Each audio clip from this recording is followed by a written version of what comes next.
Monsieur le Premier ministre, si au mois de juin, donc très prochainement, finalement, l'Albanie n'obtenait toujours pas le statut de candidat à l'adhésion à l'Europe.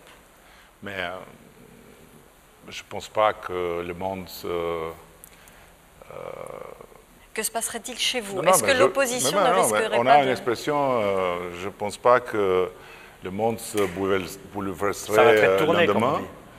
Mais je dis une chose, ici on est dans les Balkans, on est dans un lieu identifié avec la guerre et avec les conflits. Bien sûr. On est dans un lieu où il y a 100 ans, la Première Guerre mondiale a commencé. Et on est dans un lieu où pour les premières années dans l'histoire, on a la paix.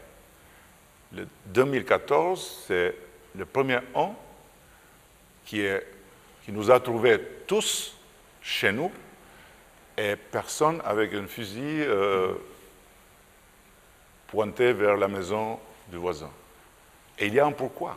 Ce n'est pas magique et ce n'est pas que les gens dans les Balkans sont devenus des anges. C'est au nom de l'Europe.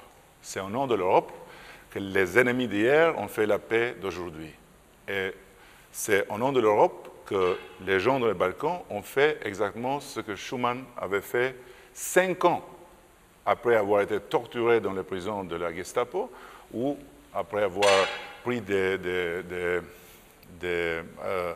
responsabilités vous nous dites que de risquer la vie dans la résistance française. Vous nous dites que l'Europe est déjà là dans les Balkans. Alors, il y a un message très fort pour l'Europe. L'Europe a été la raison pour laquelle nous avons fait la paix, parce qu'il y a un rêve dans cette région, et l'Europe, pour nous, pour toute la région, c'est une destination qui nous rend optimistes pour notre propre futur.